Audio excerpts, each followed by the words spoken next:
ان اللہ لا یغفر ان یشرک به ویغفر ما دون ذلک لمن یشاء.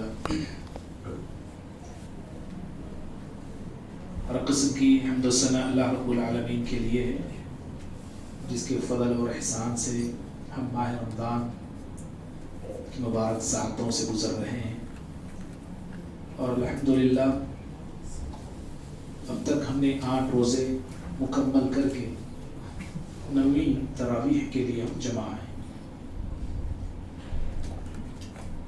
5ویں پارے کی آیات ہم سن رہے ہیں. اللہ رب العالمین 5ویں پارے کی فرسٹ پہلی آیت کے شروع میں اس رشتے کا ذکر کیا ہے جس سے شادی کرنا حرام ہے، اور بقیہ جو رشتے ہیں جو ایک انسان کے لیے نکاح کے حوالے سے حرام ہے، وہ 4تھے پارے کے اینڈنگ میں اللہ نے ذکر کیا. وہاں پہ اللہ تعالیٰ نے 13 ایسے رشتوں کا ذکر کیا ہے جن سے نکاح حرام ہے. پھر 13 میں چند ایسے ہیں جس کی تفصیل بھی ہے. پھر یہ 13 سے زیادہ بھی ہو جاتے ہیں رشتے جن سے نکاح کرنا ایک مرد کے لیے حرام ہے. سننا چاہیں گے کہ کون سے رشتے حرام ہیں جن سے نکاح کرنا حرام ہے؟ جی، محرمات فی النکاح انہیں کہا جاتا ہے، یعنی وہ رشتے جن سے نکاح کرنا ایک انسان کے لیے حرام ہے. بتائیے کون سے رشتے ہیں؟ جی بولیے، میں گنتے رہتا ہوں. بہن، سالی. سالی سے حرام ہے؟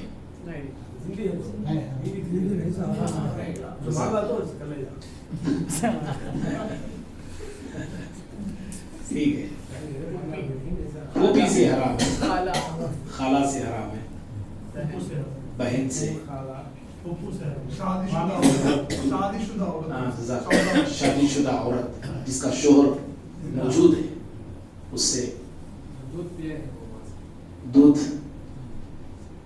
پلانے والی جو عورت ہے، اور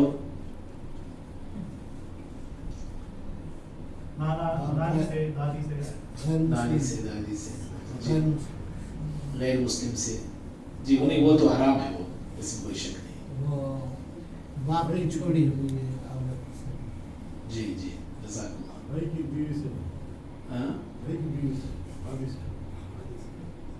بھابھی حرام ہے؟ پھر پردہ ٹھیک ہوا ہے.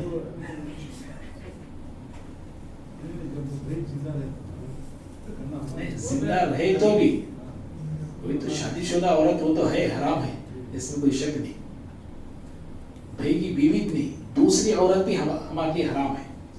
جو عورت کسی آدمی کے نکاح میں رہتی ہے وہ عورت حرام ہے، یا تو اس کو شوہر کا انتقال ہو جانا، یا تو اس کا خلا ہو جانا، یا کچھ طلاق ہو جانا، تب وہ ہمارے لیے حلال ہوتی.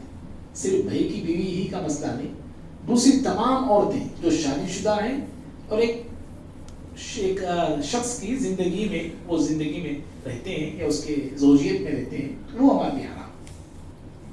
بھتیجی حرام ہے، بھائی کی لڑکی بھانجی حرام ہے.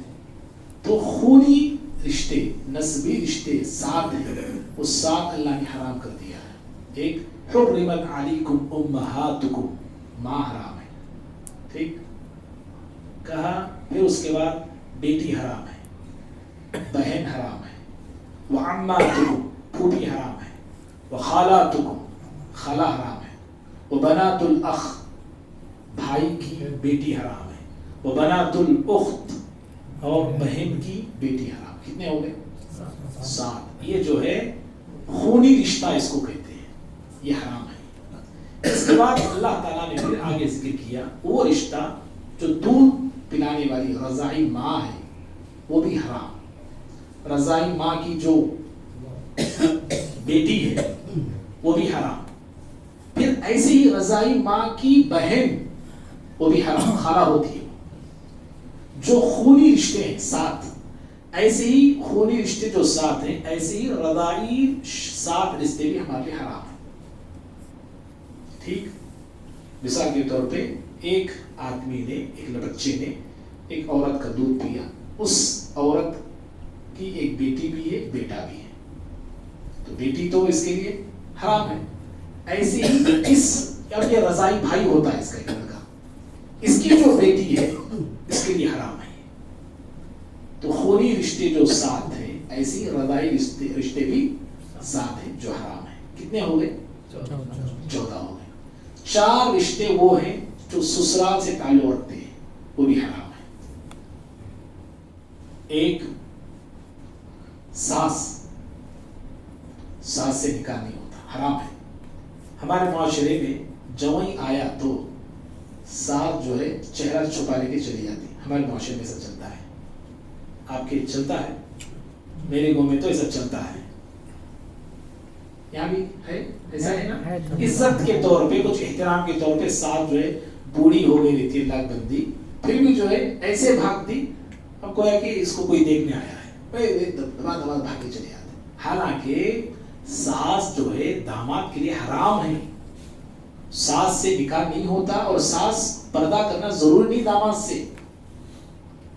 ٹھیک ہے بھائی، تو ساس سے رشتہ نہیں ہوتا. پھر اس کے بعد ساس کی جو بہن ہے وہ بھی حرام ہے. ایسی تفسیر ہوگی، لیکن میں صرف 4 رشتے بتا رہا ہوں سسرالی. ایک ساس ہے، دوسری بہو.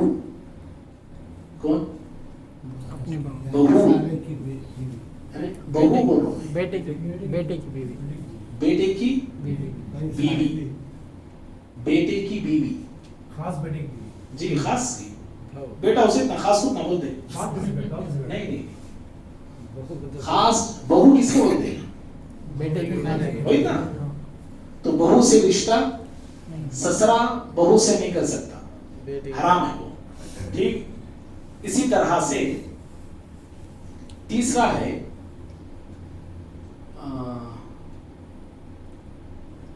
دو بہنوں کو ایک ساتھ رکھنا. دیکھیے، 2 بہنوں کو ایک ساتھ، بیوی کو بھی، بیوی کی بہن کو بھی، یہ بھی حرام ہے. اسی طرح سے چوتھا جو ہے ربیبہ بولتے ہیں اس کو، قرآن نے ربیبہ کہا، یعنی ایک شخص ایک عورت سے نکاح کیا. ٹھیک، اس عورت کی ایک بیٹی ہے پہلے شوہر سے. اس عورت کی ایک بیٹی ہے پہلے شوہر سے، تو یہ لڑکی اس آدمی کے لیے حرام ہے. وہ بھی بیٹی کا مقام رکھتی ہے اس کے لیے. ٹھیک ہے، کتنے رشتے ہو گئے؟ وہ 14، یہ کتنے ہوئے؟ 18 ہو گئے. اب 5ویں پارے کے فرسٹ میں شروع میں اللہ نے بتایا والمحصنات من النساء، وہ عورتیں جو شادی شدہ ہیں، جن کے شوہر باحیات ہیں، زندہ ہیں، ان سے بھی رشتہ اور نکاح کرنا حرام ہے. لیکن ہمارے معاشرے میں دیکھیے آپ، شادی شدہ عورت بھی غیروں سے تعلق رکھتی ہے، اور پھر شادی شدہ عورت سے دوسرے لوگ تعلق رکھتے ہیں، ہے نا. اللہ رب العالمین نے یہ حرام کیا ہے.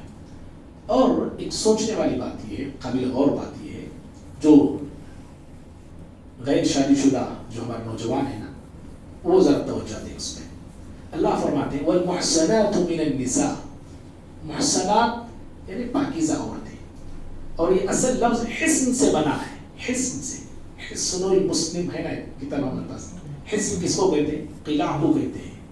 تو اللہ تعالیٰ یہ بتانا چاہ رہا ہے کہ شادی کے بعد ایک لڑکی قلعے میں آ جاتی ہے. کس میں آتی ہے؟ جی، شادی کے بعد ایک لڑکی گویا کہ سیفٹی میں آ جاتی ہے، قلعے میں آ جاتی ہے. اس کی عزت، اس کی آبرو، سب کچھ حفاظت میں ہوتی ہے. ایسے ہی ایک مرد بھی، ایک نوجوان جو شادی سے پہلے ایسی آوارہ تھا، لیکن شادی ہونے کے بعد اس کی نگاہوں کی حفاظت ہوتی ہے، اس کی آبرو کی، اس کی شرمگاہ کی، اس کے خیالات کی، ہر چیز کی حفاظت ہوتی ہے. سمجھ رہے بھائی؟ اس لیے شادی کو ہلکے میں لینا نہیں، یاد رکھیے. اللہ تعالیٰ بڑا لفظ استعمال کیا ہے اس کے لیے. شادی ہونے کے بعد ایک لڑکی قلعے میں آتی ہے، ایسے ہی ایک لڑکا، اس کے اخلاق، اس کے کردار، اس کی نگاہ، سب کچھ جو ہے اس کی حفاظت ہوتی ہے. ٹھیک ہے، آگے ہم پڑھتے ہیں. اللہ تعالیٰ آگے چل کے ایک بڑی اہم بات بتایا ہے. ذکر ہو رہا ہے عورتوں کا، کیونکہ سورۃ النساء ہے نا، عورتوں کا ذکر ہو رہا ہے. پہلے پارے ہی یعنی 5ویں پارے کے پہلے صفحے پہ اللہ نے کہا وَكَانَ الْإِنسَانُ ضَعِيفًا، انسان بڑا کمزور واقع ہوا ہے. وَخُلِقَ الْإِنسَانُ ضَعِيفًا، انسان کو اللہ نے کمزور پیدا کیا ہے، کمزور بنایا ہے. ذکر عورتوں کا ہو رہا ہے. اللہ نے یہ کیوں کہا کہ ہم نے انسان کو کمزور بنایا؟ اس لیے کہ دنیا میں مرد سب سے زیادہ کمزور عورت کے معاملے میں واقع ہوا ہے. سمجھ رہے؟ سب سے زیادہ ویک پوائنٹ ہمارا کیا ہے؟ مردوں کا عورت ہے. بڑے بڑے بادشاہوں کی حکومتیں چلے گی، کئی کو یہ ملکہ، یہ مہارانی کے واسطے. سمجھ رہے؟ کئی بادشاہ کسی کو سزا دینا چاہتے تھے اور اس آدمی کی بیوی یا کوئی رشتہ دار مہارانی سے آپ کے پاس آتے ہیں، صاحبہ کے پاس آتے ہیں اور آگے بولتے ہیں ہمارے شوہر جو ہے ایسے ویسے ہیں، کچھ بھول ہو گئی، بادشاہ جو ہے سزا دینا چاہ رہے، تھوڑا آپ جو ہے ریکویسٹ کر دیجیے. مہارانی آ کے راجا کی، بادشاہ کی ایسی چابی پھراتی، حکم کو ٹال دیتا ہوں. مردوں کا ویک پوائنٹ عورت ہے. کیسا ویک پوائنٹ ہے؟ دیکھو، راستے سے عورت گزر رہی ہے، ہم سب کو معلوم ہے، اس کو دیکھنے سے کچھ بھی ملتا تو نہیں ہے، نہیں معلوم ہے. ہم اتنے کمزور ہیں پھر بھی اس کو دیکھتے ہیں، یہ کمزوری ہماری ہے. تو اس طرح اللہ رب العالمین نے مرد کو عورت کے معاملے میں بڑا کمزور بنایا ہے، بہت زیادہ کمزور. اسی طرح اللہ رب العالمین نے آگے ایک بڑی اہم بات بتایا ہے. عورتوں کے حوالے سے گفتگو ہو رہی ہے. اگر کوئی عورت نافرمان ہے، بگڑی ہے، کیا بول رہا ہوں میں، نافرمانی کر رہی ہے، بگڑا پن ہے، ٹیڑھا پن ہے، سیدھا اس کو کیسا کریں گے؟ سوال آپ سے ہے. آپ میں مجھ سے بھی سینئرا ہے نہیں ہے نا؟ مجھ سے بھی زیادہ سینئرا، مجھ سے زیادہ آپ جو ہے یہ فیلڈ جانتے ہیں، اچھے ہوشیار چالاک ہیں، سب ہیں.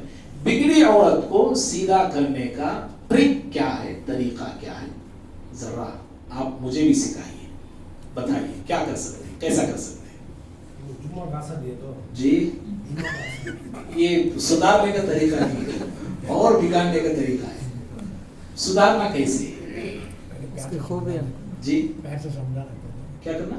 پیار سے سمجھانا، خوبیوں کو یہ کرنا ہے، خوبیوں کو بتانا، جی، تعریف کرنا ان کی، جی، بستر الگ کرنا، جی، اور دوسری شادی کرنا. اللہ اللہ اللہ، پھر معاملہ بہت یہ ہو جاتا ہے. یاد رکھیے، اگر دینی گفتگو ہو رہی ہے اور کوئی ہنسی کی بات آئی، کوئی ہنستا ہے، اس میں بری بات نہیں ہے، اسے برا سمجھنا نہیں. سمجھ رہے بھائی؟ کبھی کبھار انسان کو ہنس لینا بھی چاہیے. نبی صلی اللہ علیہ وسلم بھی جو ہے کبھی کبھار صحابہ کو ہنساتے تھے اور آپ ہنستے بھی تھے. اور کیا کرنا چاہیے؟ طریقہ ہی نہیں ہے، آپ کی بات لی نہیں جائے گی. کون سا تجربہ، کیسا تجربہ ہے؟ تنویر صاحب کی بات کو ریجیکٹ کر دیا جائے گا. جی جی، جزاکم اللہ، بارک اللہ. دیکھیے، اللہ تعالیٰ نے ایک طریقہ بتایا ہے. اللہ نے کہا اگر کسی عورت میں نافرمانی کا عنصر پایا جاتا ہے، نافرمان وہ ہوتی ہے، کہا فَعِظُوهُنَّ، اس کو نصیحت کرنا چاہیے، پیار سے سمجھانا چاہیے، بتانا چاہیے، پیار سے، محبت سے. جو اسلوب آپ اور میں اپنا سکتے ہیں نا، وہ اسلوب اپنانا چاہیے. اور شوہر جو پیار بھرا انداز جو استعمال کر سکتا ہے، وہ دنیا کا کوئی شخص استعمال نہیں کر سکتا. سمجھ رہے؟ اور ایک بڑی عجیب بات میں بتا رہا ہوں آپ کو. اللہ تعالیٰ نے عورت کو بنایا, کیسے بنایا؟ کس کی پسلی؟ بولو نا, ہماری پسلی کو مرد کی پسلی سے بنایا, ٹھیک ہے نہیں ہے نا. تو عورت گویا کہ ہمارے جسم سے بنی ہے. کہاں سے بنی؟ ہمارے جسم کا حصہ ہوا نا, وہ پھر ہمارے جسم کا حصہ ہوا. یہ انگلی ہے, پیر کی انگلی لے لے یا کچھ کان لے لے, جو بھی چیز لے لے, اس میں کچھ خرابی آتی ہے, کچھ بیماری آتی ہے, انگلی پہ کچھ مار لگتا ہے, خون بہتا ہے, تو آپ کیا کرتے ہیں؟ انگلی کاٹ کے پھینک دیتے جی, پھینک دیں نہیں, علاج کرتے ہیں. عورت بھی ہمارے جسم کا حصہ ہے, اس میں کچھ خرابی آتی ہے, ٹیڑھا پن آتا ہے, اٹھا کے پھینک دیں, نکال دیں گے آپ اس کو جی. طلاق دے دیں گے اس کو؟ نہیں. طلاق کے مراحل تو بات کے ہیں. اللہ نے کہا فَعِظُهُنَّ, پیار سے محبت سے سمجھایا جائے, اس نصیحت کی جائے. پھر اس کے بعد پیار سے بھی اس کے اندر سدھار نہیں آتا, تب اللہ نے کہا مارنے کا حکم دیا. ٹھیک ہے نا, ہے نا جی. نہیں, مارنے کا بعد میں کہا کہ اس کا بستر الگ کر دو. کام گھر ہی میں اسی بستر پہ آپ رہیں گے, لیکن اس کے ساتھ تھوڑی دوری بنا کے سوئیں گے آپ. سمجھ رہے؟ اس کے بعد کا وَضْرِبُوهُنَّ, کہا کہ اس کو مارو. کیسی مار مارنا ہے جی؟ تھوڑا ابھی بولے ہمارے کوئی ساتھی ہنسا لینا بولے, ایسی مار ماریں گے جی, ہڈی توڑنے والی, دانت پھوڑنے والی, سر کو زخمی کرنے والی مار نہیں. اور بعض مفسرین نے بڑی پیاری بات کہی ہے کہ وَضْرِبُوهُنَّ کی جو تفسیر ہے نا, کہ ان کو اللہ نے جو مارنے کا حکم دیا, اس کی تفسیر اگر دیکھنا ہے تو نبی کی زندگی کو دیکھنا ہوتا ہے. بعض مفسرین نے کہا ٹھیک ہے, نبی کی زندگی کو اگر ہم دیکھتے ہیں تو نبی کی زندگی اے سے زیڈ تک اگر ہم دیکھتے ہیں, یعنی شروع سے آخر تک دیکھتے ہیں, تو آپ نے کبھی کسی عورت کو مارا نہیں جی, مارے نہیں. ما ضرب رسول اللہ صلی اللہ علیہ وسلم, حضرت عائشہ رضی اللہ تعالیٰ عنہ کہتی ہیں کہ آپ نے کبھی کسی عورت کو زندگی میں مارا نہیں. حکم ہے مسواک سے مارنے کا وغیرہ کا, ٹھیک ہے, حکم ہے, لیکن آپ نے مارا نہیں ہے کبھی کسی عورت کو. تو بہرحال یہ عورت کو جو ہے سدھارنے کا طریقہ ہے جو بتایا گیا ہے, اللہ تعالیٰ نے ہمیں سکھایا ہے. اس کے بعد بھائیوں, ایسی کافی مضامین ہیں جو ابھی ہم نے سن چکے ہیں. اللہ تعالیٰ نے ایک بڑی اہم بات یہ بھی بتایا, وَلَا تَقْتُلُوا أَنفُسَكُمْ, عورتوں کا ذکر ہو رہا ہے. اس کے ذکر میں اللہ نے کہا کہ اپنے آپ کو قتل مت کرو, اپنے آپ کو مارو مت. اور دو ایسی آیتیں ہیں, یہ آیت جو بھی میں نے کہا, اور آگے چل کے ایک ایسی آیت ابھی ہم نے یہ بھی سنی آیت, دو ایسی آیتیں. اس آیت کو سن کے پیارے نبی صلی اللہ علیہ وسلم مسکرائے تھے, آگے ایک ایسی آیت ہے جس کو سن کے پیارے نبی صلی اللہ علیہ وسلم روئے تھے. ٹھیک ہے, یہ آیت جو ہے وَلَا تَقْتُلُوا أَنفُسَكُمْ, کہ اپنے آپ کو قتل مت کرو, مارو مت. ذکر عورتوں کا ہو رہا ہے.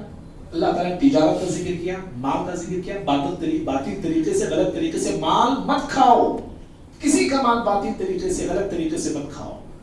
کیونکہ عورتوں سے شادی کے جو مسائل ہیں, مال پہ آ کے اٹک جاتے ہیں, مال پہ آتے رک جاتے ہیں. شادی سے پہلے مال, شادی کے بعد بھی مال, ہے نا.